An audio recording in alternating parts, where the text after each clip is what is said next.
Bom, pessoal, estamos aqui novamente nos encontrando e hoje vamos falar de parâmetros ventilatórios em neonatologia e pediatria, parte 1. Posteriormente, vamos discutir condições específicas relacionadas a essa clientela, mas, sem dúvida, não poderíamos trazer uma base inicial dessa discussão. Quais são os objetivos da ventilação mecânica, neonatal e pediátrica também, né, nessa perspectiva do suporte à criança com insuficiência respiratória? Né? É a normalização e a manutenção dos gases sanguíneos e a prevenção de complicações iatrogênicas frente àquela alteração sistêmica que a criança apresenta. A indicação primária seria a insuficiência respiratória, mas, né, nós poderíamos utilizar em diversas condições. Pacientes que têm apneia, que evoluem para uma parada cardiorrespiratória. Pacientes que apresentam uma ventilação inadequada porque, por exemplo, tem uma malformação, né, que implica em uma dificuldade da ventilação, como, por exemplo, uma gastrosquise, um falocele. Um paciente que tem oxigenação inadequada, como pacientes, por exemplo, com SDR, síndrome da aspiração do mecônio, outra condição. E pacientes com insuficiência crônica agudizada, pacientes que têm uma doença neuromuscular, pacientes que têm displasia bronquopulmonar, são pacientes que são altamente vulneráveis, né, a essa demanda, né, a essa necessidade de suporte ventilatório invasivo. Pois bem, essa é a dinâmica, né, que vocês veem aqui nesse diagrama. A gente precisa trazer o oxigênio, né, para a membrana alveolo-capilar captar, e a gente precisa liberar esse gás carbônico. Quando esse equilíbrio, né, entre pegar o oxigênio, oxigenar pulmões, liberar CO2, liberar oxigênio tecidual, ele está alterado, seja por o paciente ter alteração do parênquima pulmonar, da parede torácica, parede abdominal, tem alguma alteração de ordem hemodinâmica, vascular, enfim, todo esse equilíbrio perturbado, ele vai ter que ser restabelecido, tá? Porque isso implica em risco de vida para a criança. O nosso foco é, através da avaliação da PaO2 e da PaCO2, e também da saturação de oxigênio, prover, né, níveis adequados, que a gente já discutiu em outros momentos aqui, compatíveis com a vida, tá? Lembrando a vocês que a PaO2, ela avalia a capacidade de oxigenação dos pulmões. E a saturação de oxigênio, ela avalia se o nível de oxigênio no sangue, ele é adequado para a demanda dos tecidos, tá? Um paciente com colapso vascular, em choque, ele vai ter certamente uma saturação percutânea baixa, secundária a essa má perfusão, por exemplo. Pois bem, a ventilação mecânica, ela é ofertada através dos ventiladores mecânicos, né?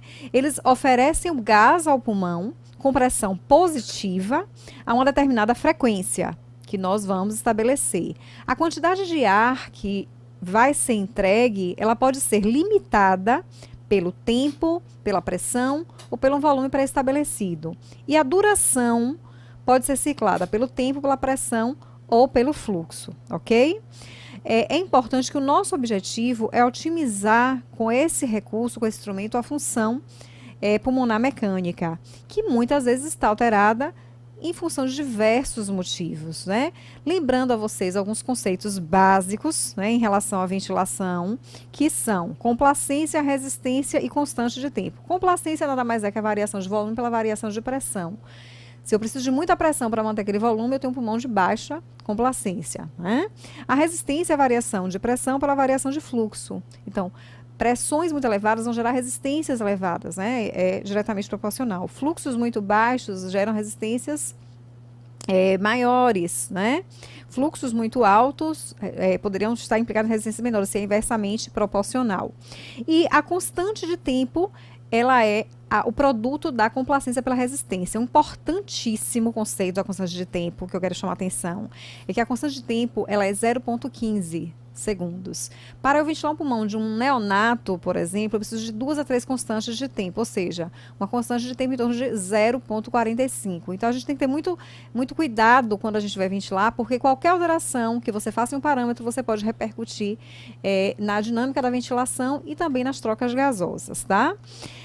Termos que vocês vão ver comumente, né? A PIP, que é a pressão inspiratória positiva, a PIP, que é a pressão expiratória positiva, o tempo inspiratório, inspiratório time, a frequência respiratória, a fração inspirada de oxigênio, a relação IE, né, que é essa fração proporcional de tempo gasto em cada fase do ciclo respiratório, a MAP, que é a pressão média da via aérea, o VT, né, que é o volume corrente, é o volume que é entregue durante cada fase inspiratória, e o volume minuto, que é o produto do VT pela frequência respiratória.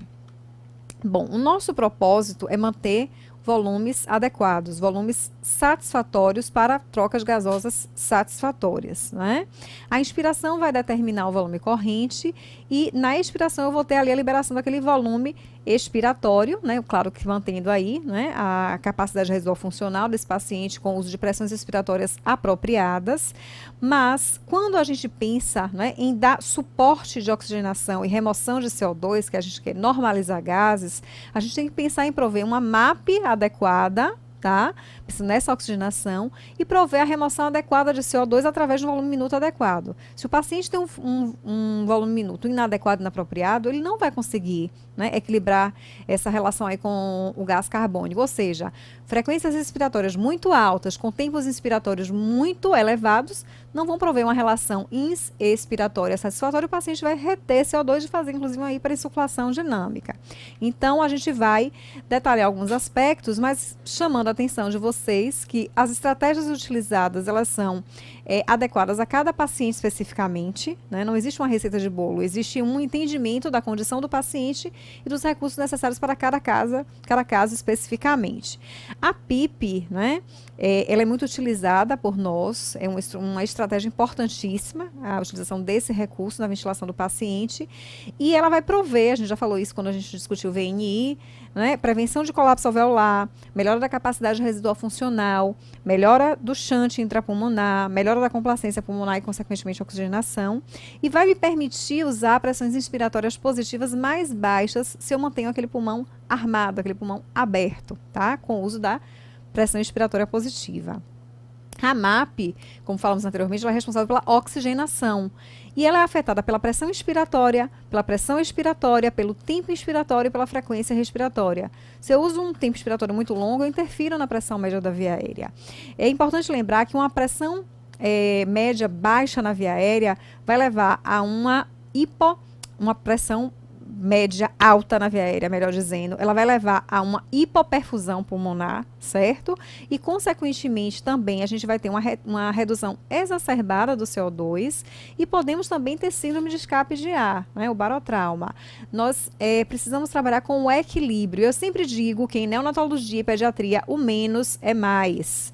Observem aqui esse diagrama, né? Quanto maior a pressão média na via aérea, a curva aqui ela é ascendente. Eu aumento o índice de oxigenação, tá? Lembrando que existe interação entre diversos parâmetros, né?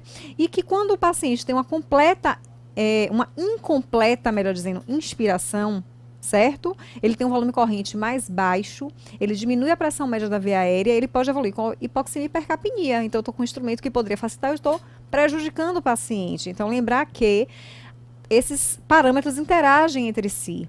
Ao mesmo tempo, se a expiração ela é incompleta, ela é curta, o paciente, eu já falei isso há pouco, ele faz o air trapping, o aprisionamento de ar. Né? Isso diminui a complacência? Sim, porque ele diminui a variação de volume pela variação de pressão.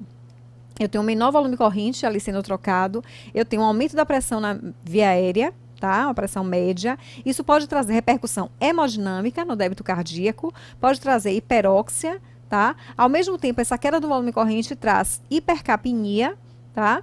E várias repercussões vão ocorrer, assim como a hipóxia, né? A hiperóxia também, ela é danosa, ela é deletéria para o sistema respiratório e o sistema nervoso central em desenvolvimento. Tá, pessoal? Trago aqui uma imagem para vocês, né, ilustrativa de um ventilador daqui que a gente utiliza, né, muito o Inter 5 Plus, e a gente observa aqui, né, que esse ventilador está aqui no modo, não dá para identificar claramente, mas ele está sendo utilizado no modo a SINV, né, ele não tá acima, seria a SINV, né, PCV, e onde a gente tem delimitado aqui, ó, o tempo inspiratório de 0,40, aqui é um neonato sendo ventilado, pressão de 20, frequência de 60, tá? Uma pressão expiratória de 7. Aqui está a monitorização desse paciente e aqui os alarmes ajustados. Os modos ventilatórios, eles podem ser diversos empregados, né? Na neonatologia, a gente usa muito o modo TCPLV, né? Que é a pressão limitada, né? Ciclada a tempo. Eu gostaria de chamar a atenção a vocês de alguns aspectos bem práticos para as questões de concurso, né? A ventilação controlada, né? Quando a gente usa a ventilação controlada, a gente tem um controle total, como o próprio nome está dizendo, da respiração do paciente, tá? Todo o trabalho é feito pelo ventilador. Nos modos de controle clássico, o paciente só pode respirar uma frequência respiratória pré-determinada. Nas modalidades mais recentemente, né, o ventilador, né, nos ventiladores mais modernos também, ele não só controla, mas ele também pode assistir. Há uma frequência mínima que eu vou delimitar ali, tá? E inspirações extras, elas são apenas assistidas. Eu tenho aqui alguns termos, né, para alguns já conhecidos: IMV, SINV e pressão de suporte. IMV é a ventilação, né, mandatória intermitente. Não existe sincronização como existe na SINV, tá? É uma modalidade onde as respirações acima da frequência estabelecida, elas não são assistidas. Isso gera bastante assincronia. E na SINV, teoricamente, a gente teria uma sincronização, ou seja, o ventilador ele sincroniza-se com o esforço do paciente. Isso na prática nem sempre é real. A pressão de suporte, como o próprio nome está dizendo, né, o ventilador ele vai oferecer uma pressão para o suporte da ventilação, ou seja, o paciente tem que ter drive respiratório, tá? Porque ele basicamente vai comandar a respiração. E a pressão que eu vou utilizar ali para aquele paciente é uma pressão mínima que gere, né, para crianças menores, neonatos, um volume de 4 a 6 ml por quilo de peso. Para maiores, a gente pode considerar até 6 a 8 ml por quilo de peso, tá? Pois bem, sempre, né, a ventilação ela é fornecida pelo aparelho, tá? E independente, né, do modo ventilatório, né, eu vou ter estabelecimento do que eu vou delimitar em relação ao controle, tá? Eu vou oferecer um volume limitado, a pressão limitada, enfim, né? Quando eu ofereço um volume limitado, eu estou estabelecendo um volume corrente ali previamente. Na pressão limitada, a gente trabalha com a pressão pré-estabelecida. Nós não temos utilizado, né, ventilação a volume nos pacientes neonatais. A gente utiliza muito PSV, temos utilizado, né, algo até mais recente, utilizamos PCV e utilizamos a ventilação que eu falei que é bem característica em neonatologia, que é a TCPLV, tá? Se o volume é estabelecido, pessoal, lembramos que a pressão varia, né? E se a pressão está sendo controlada, o volume varia. E isso vai estar interagindo com as condições de impedância do sistema respiratório, tá? Lembrem dessa fórmula, não pode sair da nossa cabeça, né? Complacência é uma fração aqui, é uma relação entre variação de volume por variação de pressão. Fazendo um comparativo entre o modo controlado e o modo SINV. No modo controlado, cada respiração é suportada independente do trigger, né, do disparo. O paciente ele pode hiperventilar se ele estiver agitado e pode haver a sincronia. No modo SINV, há uma tentativa de sincronizar, né, com o esforço do paciente. O paciente pode ali apresentar sua frequência própria, além daquelas que foram ali programadas na SINV, né? Mas há também o risco de assincronia e aumento do trabalho respiratório, tá? Em relação à pressão controlada, na pressão controlada a gente controla, né, o que a gente garante para o paciente ali é a pressão, como o próprio nome está dizendo, né? E quem vai garantir, né, a oxigenação é a MAP, que depende da pressão inspiratória, da PEP, do tempo inspiratório que é delimitado, e a FO2. A frequência respiratória vai influenciar na ventilação, a gente usa a frequência pré-estabelecida na pressão controlada e o fluxo é desacelerado, é mais fisiológico. No volume controlado, você controla o volume que você está dando para o paciente. E ele que vai influenciar a oxigenação juntamente com a relação IE, a FO2 e a PIP. E o padrão de fluxo é quadrado. Esse modo a gente não tem utilizado, a gente não utiliza em neonatologia. Na pressão existem riscos, né? Assim como também existe na ventilação a volume. A gente tem um volume corrente que pode se modificar subitamente quando o paciente está sendo ventilado a pressão, certo? Em função da variação da complacência. Pode acontecer hipo ou hiperexpansão, hipoventilação e hiperexpansão do pulmão. E se o paciente tiver obstrução da cânula, o volume pulmonar cai abruptamente. No volume, tá? A gente tem uma pressão inspiratória que não é limitada, então se eu tenho uma impedância elevada para garantir aquele volume, eu posso gerar pressões exacerbadas, perdão, naquela via aérea, e o padrão de fluxo é quadrado, tá? E a pressão inspiratória ela vai se elevar mesmo quando aquele volume corrente está ali, que foi estabelecido, ele não é alcançado, ela vai se elevar até que a gente consiga alcançar, né, aquele volume pré-determinado.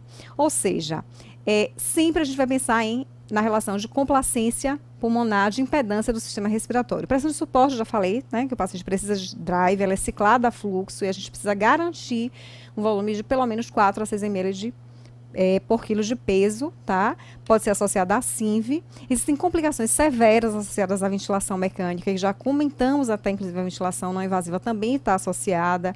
No caso da invasiva, existe a PAV, que é a pneumonia associada à ventilação, as síndrome de escape de ar, mas também o biotrauma, o reotrauma, tá? Complicações vasculares, hemodinâmicas estão também implicadas. Agora, para a gente finalizar, eu gostaria de propor aqui essa questão para ver a fixação do conteúdo. Sobre as características das ciclagens ventilatórias, vamos aqui enumerar a coluna 2 com a coluna 1. Quem é o modo que é ciclado a fluxo, ciclado a volume, ciclado a tempo? Como é que acontece, né? A fase inspiratória termina quando o volume pré-determinado é entregue ao paciente. Só pode ser ciclado a volume. A fase inspiratória termina quando o mecanismo interno ao aparelho fluxo sensível acusa uma taxa de fluxo crítica pré-determinada, ciclado a fluxo. E a fase inspiratória termina no momento em que um mecanismo de tempo interno do aparelho atinge um valor pré-determinado. Então, qual seria essa questão? Ciclada a tempo, não é? A resposta correta é a letra B. Portanto, pessoal, encerramos aqui essa primeira parte e nos veremos em breve para discutirmos aspectos relevantes e específicos associados à ventilação mecânica em neonatologia e pediatria.